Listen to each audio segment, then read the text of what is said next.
Olá, eu sou Andréa Mótola, advogada de Direito do Consumidor e também estou na TV Relacionamento. Venha assistir a minha entrevista.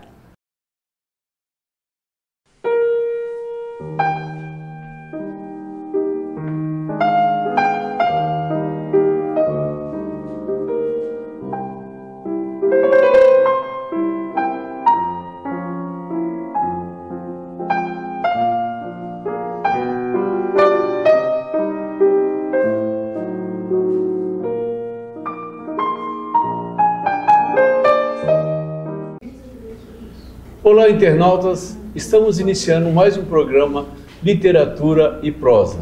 E a prosa hoje é sobre o direito do consumidor. Eu estou aqui com a doutora Andréa Mótola, que vai falar um pouco sobre o assunto, sobre o direito das pessoas no geral, né, doutora? Sim, com certeza. Por gentileza, eu gostaria que falasse sobre essa, porque isso é uma coisa que assola o nosso país, né? A falta de direito, falta de cumprir com as obrigações, né? Sim.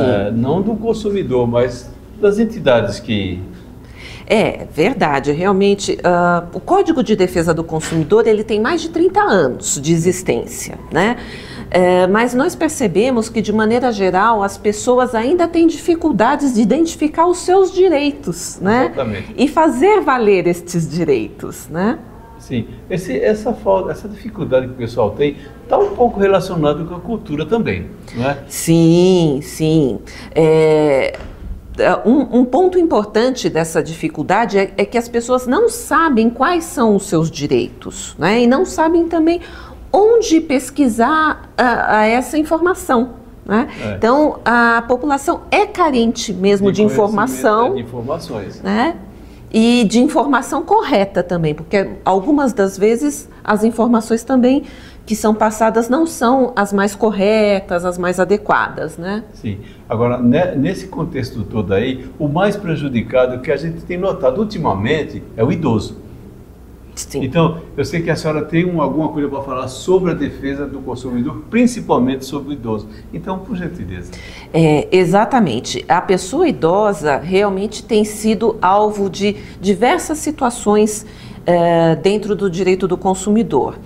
Quer seja com questões de planos de saúde, porque nós temos visto rescisões indevidas de contratos de planos de saúde. Absurdas, né? Total, um absurdo total. Situações de negativa de atendimento, de procedimentos, principalmente com pessoas idosas. Sim. Né? E isso tem causado um grave problema para as pessoas idosas, mas não só planos de saúde, né? Atualmente, nós estamos percebendo uma grande avalanche de golpes, né, cibernéticos. Sobre o que eu ia falar. Né? E as pessoas idosas, infelizmente, têm sido um alvo preferencial dos golpistas. Não só os idosos, né? Pessoas que têm um certo conhecimento, né? Estão caindo num golpe assim, é uma coisa absurda, porque o celular para nós, doutor, ele foi colocado goela abaixo. Nós anoitecemos escrevendo e amanhecemos com o celular na mão. O celular foi assim no Brasil, né? Então, isso aí gerou o quê? Um oportunismo o mal intencionado. Exato. Então, mas na atualidade, o idoso é o mais prejudicado porque ele não tem o conhecimento da telinha. Então ele é muito fácil de enganar. Tá? Eu sei que a senhora tem até um livro sobre isso, eu gostaria que falasse sobre o seu livro, sobre a... Sim, é verdade. Exatamente por essa situação que nós temos passado no escritório diuturnamente, né?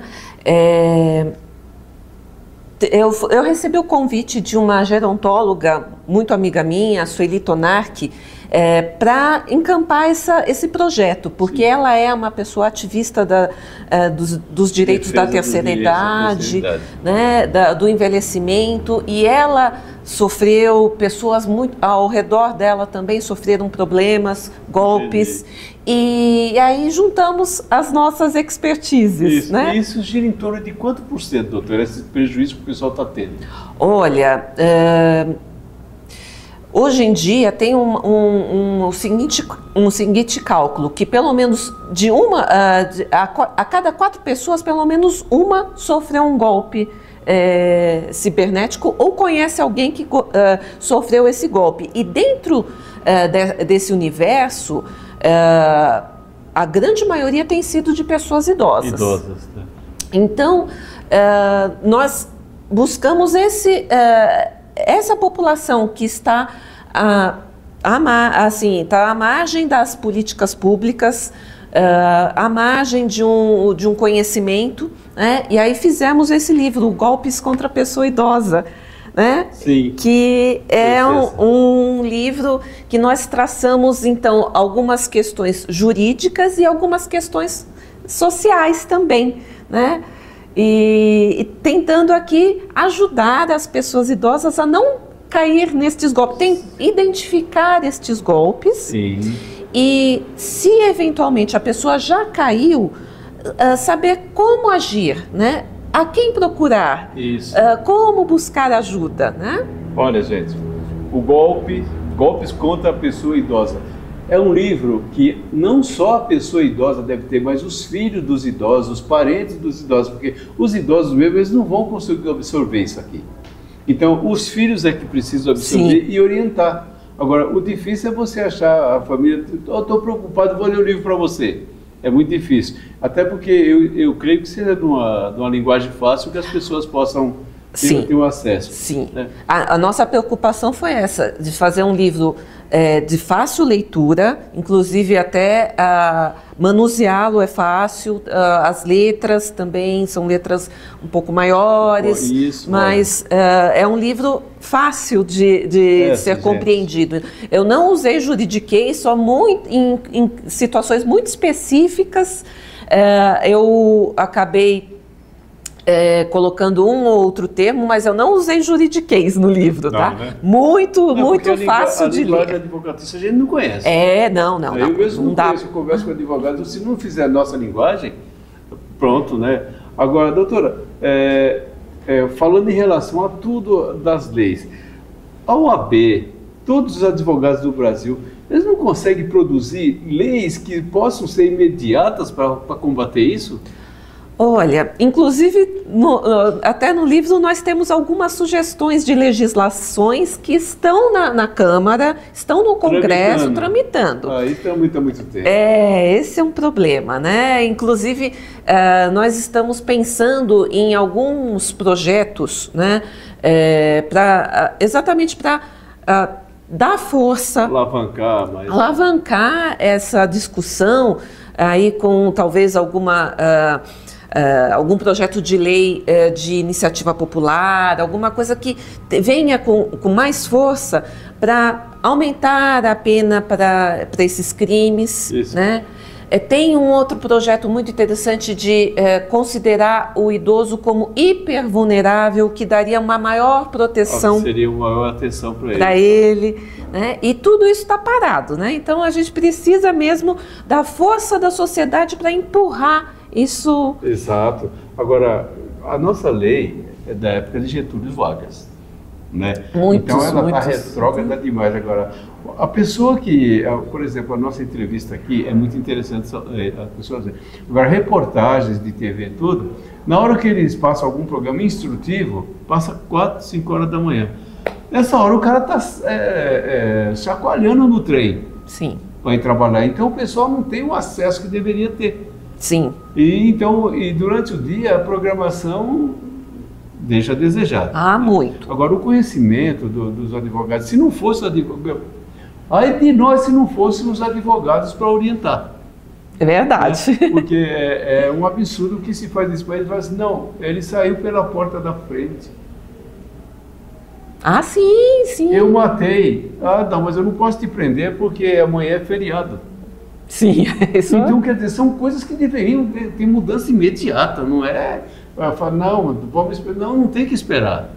Tem certas questões que precisariam realmente ter uma urgência. Uma atenção urgente e tal. Agora o pessoal, estou preocupado se vai poder pintar um lugar, se não vai poder fazer uma faixa, isso aqui. Isso não é a prioridade. A prioridade, no momento, eu vejo que é o golpe do idoso mesmo. Porque eu mesmo conheço pessoas que sofreram esse golpe. Sim. No banco, empréstimo exagerado, 2, 3 empréstimos. Como é que a entidade bancária concede um empréstimo para um idoso sem que ele esteja lá?